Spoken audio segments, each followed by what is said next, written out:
O vëllezër, Kosova nuk çlirohet pa rezistencë. Serbia nuk largohet kur nga Kosova pa luftë. Populli shqiptar ka mjaft bie që mund t'i dalin zotat dheut. Ne nuk duhet të rrim duar kryq. Tashmë lufta ka filluar. Kosova kërkon mbështetjen tonë. Nuk ka asgjë më njerëzore se sa të vdesësh për atë dhe. Unë jam i gatshëm për të sakrifikuar për lirinë e Kosovës. Dhe kam vendosur që vullnetarisht t'i bashkohem ushtrisë së çlirimtare të Kosovës. Nën, unë po kthehem për t'i dalë zot popullit tim. Me fillimin e luftës në territorin e Republikës Kosovës, jam kthy nga perëndimi dhe më kyç në radhë të ushtrisë çlirimtare të Kosovës, që ta kryej atë borxh që e kam si shqiptar dhe qytetar i Kosovës ndaj kësaj toke dhe ndaj këtij populli.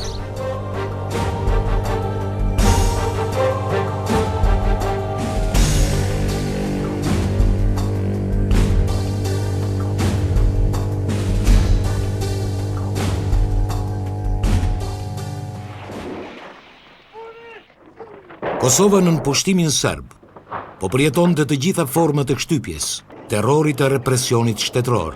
Populli shqiptar diskriminoi, torturoi, plaçkitej. Jeta e tij ishte bërë padurueshme. Agim Binak Qelej, i njohur me pseudonimin e luftës Coli, ishte njëri prej atyre të rinjve tanë i cili me tërë qenien e tij u angazhua që të gjejë forma të organizimit të rezistencës armatosur, të luftës për liri. I lindur me 6 dhjetor të vitit 1961 në Pej, Agimi qysh fëmijë, në familjen e tij me prejardhje nga Strelci i Deçanit, u edukua me virtytet të larta dhetare dhe u frymëzua për t'i dalë zot popullit të tij nën pushtimin serb. Pas mbarimit të shkollës së mesme teknike në Pej, Agim Qelej 2 vitet e Akademisë së Përgjithshme Ushtarake i krye në Beograd dhe diplomohet në Akademinë për Artilleri në Zar të Kroacisë, qytet ky i njohur për pranitë e elementit arbëresh shqiptar që pas luftrave të Skënderbeut. Kemi qenë në Akademinë Ushtarake bashkarisht 2 vite në Beograd, mandej e kemi zgjedhur të njëjtin drejtim, artillerinë në Zar, dhe kemi qenë 2 vite bashkë në një klasë, kisha me thonë, me Agimin në Zar. E kemi kryer akademinë të njëjtin ditë, të njëjtin drejtim, artillerinë. Unë e pata fatin që të mbes në të shërbej në Zar, kurse ai kaloi në Vis, domethënë në një vëllëz afër Splitit, edhe trall vërtet kanë qenë ata ushtarak, jo vetëm shqiptar të cilëve i kishte hije në forma ushtarakut. Agimi e kishte edhe pamjen, edhe qëndrimin, edhe zërin e kishte të ushtarakut. Thjesht ka qenë një ushtarak i lindur. Por mbi gjitha ka qenë një ushtarak i zoti, për nga profesioni, për nga mënyra se si u qas këtë detyra. Ish ushtarët e Agimit edhe sot ruajnë kujtimet e mira për eprorin e tyre në Vis të Dalmacisë. Ai vazhdimisht i këshillonte që të mos harrojnë atë dheun edhe identitetin e tyre. Kur kam shkuar atje në mesin e disa shqiptarëve që kemi qenë si ushtarë të ri, kemi njoftu edhe eprorin Agim Qela. Agim Qelaj, me qëndrimet e tij, me aftësitë e tij, na ka bërë që na të ndihemi krenar që jemi shqiptar. Me vonë, ne kemi pas edhe kontakte direkte me eprorin Agim Qelaj. Në çfarë forme? Në ditët në vijem, ai çdo njerin e merrte në zyrë dhe na mësonte që mos të harrojmë se kush jam. Dhe nga vim. Me shpërthimin e luftës në Kroaci, Agim Qelej pa kurfar më dyshe e braktis ish ushtrinë jugoslave edhe mendon që të organizojë kolegët shqiptar dhe të rinjt për çlirimin e Kosovës. Në janar 92-s erdhë këtu, buon bashkë me Florimin e Mesan, edhe vendosën me lëshu me dalë për jashtë. Edhe një sabah, o kohën ftoft janar, vendosi mu kësuj prapë në Vis. Edhe neve si familjen atë meraj a i lajnë. Ku po do më lamë minzi u bo, elhamdulillah u bo, për me ikë për aty ku po do më kësuj. Smuj, tha se i kom tha një 20 djemë tha që janë aty, tha po i tërhek ata smuja sone mu. Edhe vendosi mu kësuj, edhe janë zona për të madhe shumë. I kanë zirë gjithë ushtarët që i ka pas, ushtarët e vetë, në fund ka dalë ai.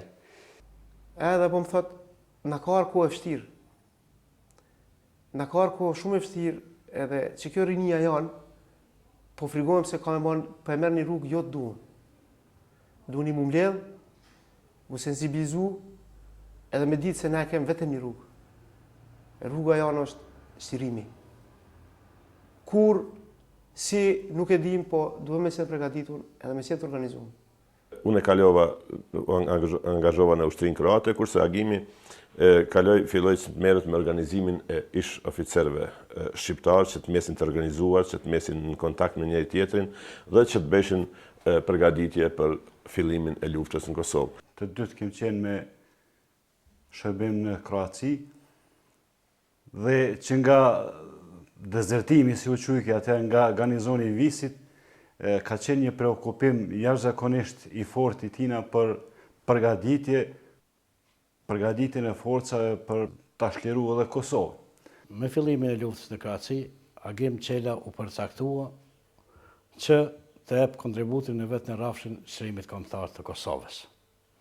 Ai e la një banesë 4 dhomshë në Vis, i la gjitha beneficionet që i ofrejke Tuđmani dhe Kroacia dhe e runte gjakun për çlimin e Kosovës.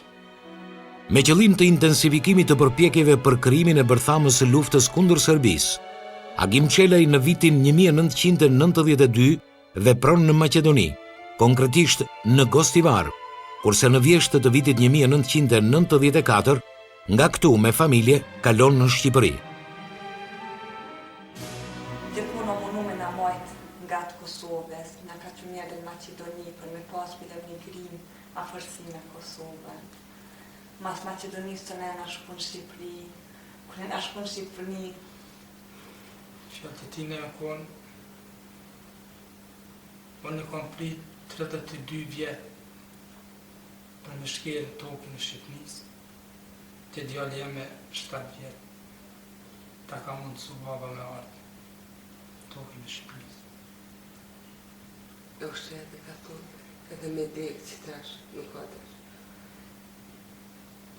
E na shtret tokë që në kontrolë. po i na shtren tokë Shqipënisë për me marrë edhe, për më mush trupi me erë Shqipënisë edhe më mburë sena shqiptarë. Ne kishim shumë sfida para vetes.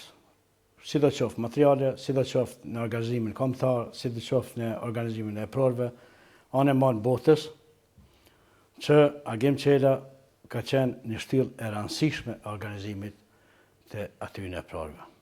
Por, më e rëndësishme është organizimi i gjithë e provave shqiptar për Zot ka me dha dhe për çlimin e Kosovës, që është marrë në Visburg në vitin 1993, me prezencën e Marelush në organizimin e tij, me Agim Qelaj natyrisht dhe mua shumë të tjerë, pastaj janë studimet plani për çlimin e Kosovës. Në mars të vitit 1995, Agim Qelaj me familjen e tij detyrohet të strehohet në Singen të Gjermanisë. Edhe këtu bën përpjekje që të mobilizojë mërgatën shqiptare për të përgatitur për luftë të armatosur kundër regjimit okupues serb në Kosovë. Në mars 95-ës erdhë në Gjermani, ku jem konë edhe unë vllai tjetër, Florimi. Edhe unë besova që tash Agimi ka me net, kam ju kthy familjes. Me edhe një jetë më të qetë, po jo, atje me ne aron kontakt me e pror tjerë, si Sali Veseli e tjerë. Po sa u bëm bashk,